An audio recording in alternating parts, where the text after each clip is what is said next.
अच्छा सर, आज आप लोग का जो कोर्ट का जो सुनवाई किस सिलसिले में हुआ है और क्या क्या आज आप लोग का ये हुआ है, कोर्ट का अंदर क्या चर्चा हुई? देखिए, ताहिर शिवा साहब एक एडवोकेट भी है अरुणाचल प्रदेश हाई कोर्ट में और एक सोशल एक्टिविस्ट भी है। उन्होंने एक पीआईएल डाला काफ़ी रिसर्च करके, जिसमें आरटीआई का भी उन्होंने एप्लीकेशन लगाया और दूसरा सबूत इकट्ठा करके पुलिस में कंप्लेंट भी किया और जो पुराना दूसरे लोगों का कंप्लेंट था उसको भी कलेक्ट करके एक पब्लिक इंटरेस्ट लिटिगेशन अक्टूबर 2024 में डाला, जो ग्राम पंचायत का कानून है, जो सेंटर से, केंद्र से और स्टेट गवर्नमेंट से भी जो गांव पंचायत का कानून है, जो राजीव गांधी जी के टाइम में आया था कि पंचायती राज देश में इस्टेब्लिश होना है, जिसमें जो गांव के लोग हैं वो अपना लीडर चुन के, अपना रिप्रेजेंटेटिव चुन के, अपना एक नुमाइंदा चुन के जो गांव का सारा समस्या है वो खुद अपने आप तय करके अपने आप फैसला करेंगे। मिनिस्टर्स के ऊपर, एमएलए के ऊपर और चीफ मिनिस्टर और प्रधानमंत्री के ऊपर डिपेंडेंट या निर्भर नहीं रहेंगे। एक बहुत ही अच्छा कानून राजीव गांधी जी के टाइम से आया था। उसके बाद संविधान में चेंज हुआ था। संविधान में सबने माना था कि ये बहुत अच्छा बात है, गांव के लोगों को खुद ही अपना सारा जो राजकाज का काम है या जो उनका अच्छा काम करना है वो खुद ही अपने आप पैसा खर्च करके करें और उनको डायरेक्ट पैसा मिलना चाहिए अपना खर्चा करने के लिए।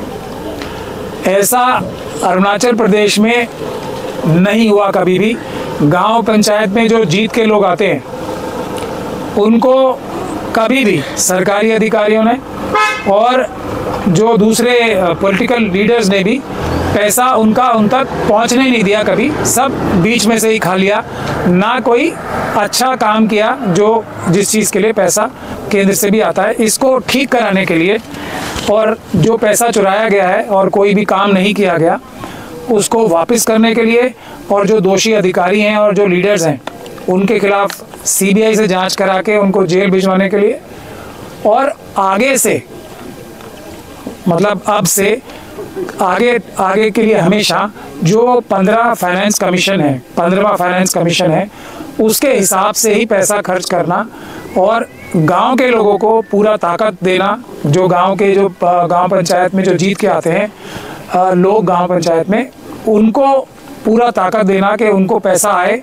और उनके कलम से सारा डेवलपमेंट का और प्रगति का जितना भी काम होना है, पंचायत के मेंबर्स और पंचायत के जो चेयरमैन बनेंगे उनके साइन से पैसा खर्च हो और अकाउंट में सीधा पैसा आए और वही लोग अपना काम जो कराना है उनको, खास तौर पे पानी पहुंचाने का सब जगह और जो सीवर का काम है उसको तो ज़रूरी करने के लिए ये सारा पैसा सीधा जाना चाहिए। उसके बगैर केंद्र सरकार भी कोई भी पैसा अरुणाचल गवर्नमेंट को ना दे। ये कई बार ये केस का हियरिंग आया लेकिन सरकार ने कोई भी सीधा जवाब इसमें नहीं दिया। आज भी एक जब नई बेंच बनी थी तो उसके सामने वही पुरानी बात किया आज भी सरकारी वकील साहब ने कि 2022 में भी ऐसा एक पिटीशन डाला था जो इसी सब्जेक्ट पे था और हम लोग उसमें इन्वेस्टिगेशन कर रहा है। तो जज साहब ने ही अपने आप, हमारे बोलने से पहले ये जज साहब ने ही खुद पूछा उनसे कि 22 से अब तक आपने क्या किया ये बताओ। फिर हमने भी, और उन्होंने कहा कि ये पिटीशन जो डिसमिस हो जाना चाहिए, इसको सुनना ही नहीं चाहिए क्योंकि 22 में एक और पिटीशन ऐसा हो चुका है। तो हमने उसका जवाब में यही बोला और ये भी बोला कि हमने जो एफआईआर है वो दर्ज कर लिया है और 4 कंप्लेंट्स को हमने मर्ज करके, यानी कि 4 शिकायतों को हमने एक साथ इन्वेस्टिगेट कर रहा है।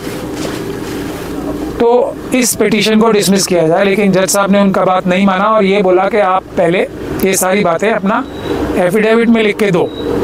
हमने भी ये बोला कि अगर ये 2022 का बात करते हैं तो वो पिटीशन तो किसी और ने डाला था और ऑनरेबल जजेस ने उस समय भी, हाई कोर्ट ने क्या कहा था कि आप इसमें कार्रवाई करो कानूनी। सरकार ने ये वादा किया था कि हम इस पे कानूनी कार्रवाई करेंगे, इसीलिए सरकार पे भरोसा करके उस समय का 2022 का हाई कोर्ट ने ये ऑर्डर पास किया था। लेकिन सरकार ने कुछ भी नहीं किया आज तक, और अभी तक इन्वेस्टिगेशन ही चल रहा है, 3 साल से ज़्यादा होने को आ गया। तो 3 साल में तो और कितना चोरी हो गया पैसा, तो उसका भी कोई अकाउंट नहीं है।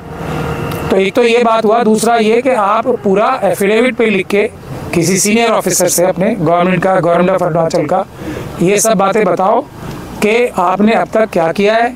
तो सरकारी वकील साहब ने सरकार की तरफ से ये भी बोला कि हमारा इन्वेस्टिगेशन में जो सीक्रेट्स है वो लीक हो जाएगा।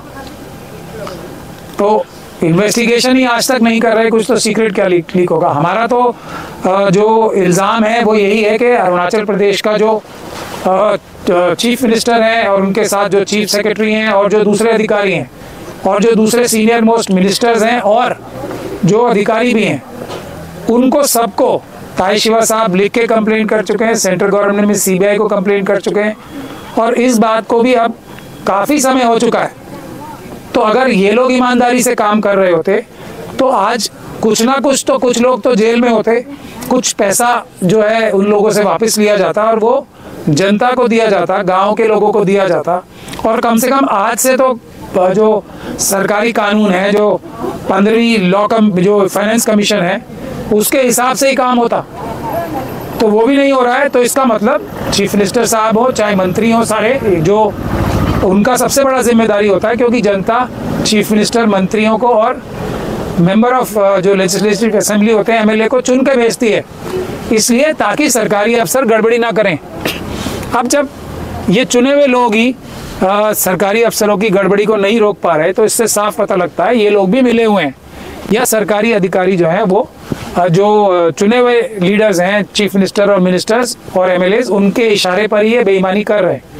तो ये बात भी हमने ये बात तो सबको साफ नज़र आ ही रहा है। तो इसीलिए हमने CBI से इन्वेस्टिगेशन मांगा था, और आज तक भी कोई इन्वेस्टिगेशन स्टेट का जो पुलिस अधिकारी है वो कर ही नहीं रहा। अगर वो करेगा भी तो हमें डर ये है कि वो इन सब लोगों को राजनीतिक दबाव में आके बचाने का कोशिश करेगा। कोई भी पैसा गांव के लोगों के पास जाने ही नहीं देगा अब भी, और पुराना पैसा भी वापस नहीं करेगा, ना ही किसी के खिलाफ कोई कानूनी कार्रवाई होगा। तो ये सब बहस हुआ, और उसके बाद जज साहब ने ऑर्डर किया है कि अगले 2 हफ्ते में 18 तारीख तक सरकार का कोई सीनियर अधिकारी अरुणाचल प्रदेश सरकार का इसमें अपना रिप्लाई एफिडेविट के साथ फाइल करेगा। फिर हमें 1 हफ्ते का टाइम मिला है कि हम उसका जवाब दें, और उसके बाद 26 मार्च को ये दोबारा सुनवाई पे केस आएगा। तो हमारा तो यही गुजारिश है अरुणाचल के लोगों से और पूरे देश के लोगों से भी कि अरुणाचल प्रदेश हमारे देश का एक सबसे महत्वपूर्ण राज्य में से एक है, चाइना के बॉर्डर पे है। हमारे अरुणाचल के बहादुर लोग चाइना का सामना करते हैं सबसे पहले, जब भी कोई चाइना गलत काम करेगा भारत के साथ। तो यहाँ पे कोई भी भ्रष्टाचार होना, और ख़ास तौर पे गांव के लोगों के साथ कोई भी भ्रष्टाचार होना, ये हमारे देश की सुरक्षा तक पे बात है। इसको पूरे देशवासियों को भी और अरुणाचल के सारे जितने भी सोशल ऑर्गेनाइजेशंस हैं, स्टूडेंट ऑर्गेनाइजेशंस हैं, या जितनी भी राजनीतिक पार्टियाँ जो सत्ता में नहीं है अभी, उनके कार्यकर्ताओं से भी, देश जो अरुणाचल प्रदेश के आम नागरिकों से भी हम ये रिक्वेस्ट करते हैं कि ये बहुत महत्वपूर्ण इशू है। इसमें सब लोग पूरा ध्यान लगाएं इसकी तरफ, और उनके पास भी कोई भी सबूत आते हैं तो हम लोगों तक भेजें, ताकि हम ये जो इतना बड़ा बेईमानी अरुणाचल प्रदेश की बहादुर जनता के साथ हो रहा है, इतना अच्छे लोगों के साथ इतना बड़ा गड़बड़ी हो रहा है, तो उसको पिटिशनर्स के माध्यम से, हम लोग अदालत के माध्यम से हम उसमें न्याय दिलवा सकें। बहुत बहुत शुक्रिया सर। हम एक चीज़ जानना चाहेंगे कि ये सारी चीज़ जो हो रहा है with the tune of I think 700 और 800 करोड़ का आसपास का स्कैम या तो एलिगेशन इससे है, जो आपका जो PIL जो दिया है एक्टिविस्ट ताई शिवा जी ने, क्या लगता है कि क्योंकि सरकार का तरफ से भी इन्वेस्टिगेशन नहीं किया, विजिलेंस डिपार्टमेंट ना SIC से हो रहा है, ना CBI वाला कर रहा है, तो सरकार का कोई इंटरेस्ट नहीं दिख रहा है। सरकार अगर करता है, अभी अगर कोर्ट का तरफ से करेगा, क्या लगता है कि हो पाएगा क्या? देखिए, ये 700-800 करोड़ तो जो हम ये ताई शिवा साहब अपना जो लिमिटेड रिसोर्सेज हैं या अपना समझ से, अपना मेहनत से कलेक्ट कर पाए, लेकिन अगर CBI और कोई ईमानदार पुलिस ऑफिसर इसमें इन्वेस्टिगेशन करेगा तो इससे कहीं ज़्यादा पैसा चुराया हुआ नज़र आएगा। अब ये बात आपका बिल्कुल सही है कि ना सीबीआई ने, क्योंकि सीबीआई ने भी इसमें ये कह दिया, क्योंकि अरुणाचल प्रदेश के सरकारी अधिकारी इन्वॉल्व हैं, इन्होंने सीबीआई को भी चिट्ठी लिखा था, तो उन्होंने भी साफ मना कर दिया। केंद्र सरकार को भी ये जो इन्फोर्समेंट डायरेक्टरेट है, जो हर छोटा छोटा बात पे पॉलिटिकल लोगों के खिलाफ रेड करके उनको पकड़ता है, उसको भी शिकायत कर चुका था शिवा साहब। ईडी ने भी कुछ नहीं किया अभी तक इसमें, हालांकि 700-800 करोड़ तो सबूत ही दे रहा है कि कानून पालन नहीं किया, वो चुरा लिया गया, तब भी ईडी ने भी कुछ नहीं किया। तो इससे ये भी साफ जाहिर है कि केंद्र सरकार में बैठे जो लोग हैं, मंत्री और प्रधानमंत्री, उनका भी इसमें रोल है। इसीलिए हमारा जो मेन प्रेयर है वो यही है, एक तो सीबीआई से इंक्वायरी हो, लेकिन सीबीआई का इंक्वायरी के साथ साथ कोर्ट में भी मॉनिटरिंग हो, ताकि जो अरुणाचल प्रदेश की जनता है वो भी देख सके क्या सीबीआई भी ईमानदारी से इसमें काम कर रहा है या बेईमानी कर रहा है, या कोई भी अधिकारी इसमें ईमानदारी से काम कर रहा है या बेईमानी से काम कर रहा है। वो पिटिशनर ताई शिवा को भी पता लगता रहे, उनके वकीलों को भी पता लगता रहे, और वो उसमें अगर ठीक काम नहीं कर रहे हैं तो हम अदालत को बता सकें। इसीलिए हम कोर्ट द्वारा मॉनिटर्ड इन्वेस्टिगेशन का हमारा प्रेयर है। दूसरा, अगर कोर्ट चाहे तो इसमें एक जुडिशियल कमीशन भी अपॉइंट कर सकता है, ताकि ईमानदारी से काम हो, जनता के सामने सब नज़र आना चाहिए। वरना ये देखा गया है कि भ्रष्ट अधिकारी तो सीबीआई में भी होते हैं, भ्रष्ट अधिकारी अरुणाचल प्रदेश में भी हैं, अरुणाचल प्रदेश की पुलिस में भी हैं और दूसरी जगह भी हैं। तो ट्रांसपेरेंसी, जो पारदर्शिता है किसी भी चीज़ में, वो सबसे महत्वपूर्ण है। लेकिन यहाँ मैं चलते चलते एक बात और भी कहना चाहूँगा कि ये सब काम केंद्र सरकार, जो आरएसएस और बीजेपी की सरकार है, और यहाँ भी जो भी सरकार है, वो कर क्यों पा रही है? क्योंकि आम नागरिकों का जो वोट देने का तरीका है ना, वो हम ईवीएम के माध्यम से, जब तक वोटिंग होती रहेगी तो सरकारों को डर ही नहीं रहेगा, क्योंकि ईवीएम के माध्यम से जनता के मतों के खिलाफ, जनता के वोटों के खिलाफ भी लोग आज चुनाव जीत रहे हैं, चुनाव आयोग के भ्रष्ट अधिकारियों के साथ मिलके। तो हमें सबको मिलके ये लड़ाई और ईवीएम के खिलाफ भी लड़ाई लड़नी चाहिए, ताकि पेपर बैलेट को वापस लाया जा सके। फिर जनता के चुने हुए चीफ मिनिस्टर और प्राइम मिनिस्टर बनेंगे। अभी तो ईवीएम के पीएम और ईवीएम के सीएम बनते हैं। अगली सुनवाई कब है सर? इसका 26 मार्च को अगली सुनवाई है। इसीलिए हम सबसे रिक्वेस्ट कर रहे हैं कि इस केस को अच्छे से सब अरुणाचल की जनता भी और पूरे देश की जनता फॉलो करे, और इसमें एकदम अपनी पैनी नज़र बना के रखे, ताकि कोई भी इसमें गड़बड़ी ना कर पाए।